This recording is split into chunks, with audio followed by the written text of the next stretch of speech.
আমি আজকে খুবই সহজ পদ্ধতিতে তোমাদের সামনে ফ্রাইড রাইস বানানো দেখালাম। আর এতে জল গরম করতে দিয়েছি।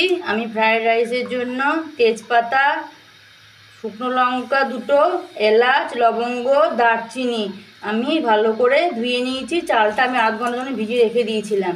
এবার আমি চালটা দিয়ে দেব। আমি এতে পরিমাণ মতো লবণটা দিয়ে দেবো ভাতের মধ্যে। এটাতে সাদা তেল দিয়ে দেবো ভাতটা ঝরঝরে হওয়ার জন্য। সাদা তেল দিয়েছিলাম কড়াইয়ের মধ্যে, আমি ওর মধ্যে ঘি দিয়ে দিলাম কিছুটা। এবার এক এক করে সবজিগুলো, ফ্রাইড রাইসের সবজিগুলো ভেজে নেব। গাজর কুচি,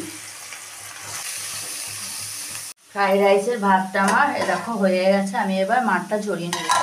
গাজরটা আমি ভেজে নিয়েছি, কিছুক্ষণ হালকা ভেজে নিয়েছি। এর উপরে আমি বিনসগুলো দিয়ে দেব। বিনসটাকে আমি একটু নাড়াচাড়া করে নেব। আমি সবজিগুলোর মধ্যে হালকা একটু নুন দিয়ে দেবো যাতে সবজিগুলো খুব তাড়াতাড়ি নরম হয়ে যায়। আমি এবার ক্যাপসিকামের টুকরোগুলো দিয়ে দেবো। আমি এবার ক্যাপসিকামটা একটু ভেজে নেব। মাঠটা ঝরিয়ে দিয়েছি, আমি এবার এটার মধ্যে ভাতগুলোকে ঢেলে নেব। কোথাও কখনো ঝরঝরে হয়েছে ভাতগুলো। আমি এবার কাজুটা আর কিশমিশটা সবজির ওপরে দিয়ে দেবো, দিয়ে একটু ভেজে নেব। আমার সব সবজিগুলো কাজু কিশমিশ সব ভাজা হয়ে গেছে। আমি এবার ভাতের ওপরে দিয়ে দেবো।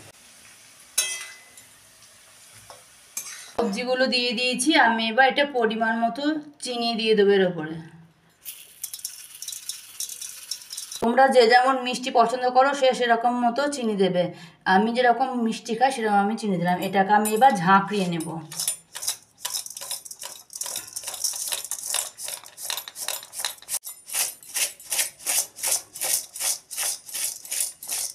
দেখো আমার কত সুন্দর সবজিগুলো এটার মধ্যে মিক্সড হয়ে গেছে। আমি বেশি নাড়াচাড়া করব না, ভাতগুলো ভেঙে যাবার ভয় থাকবে।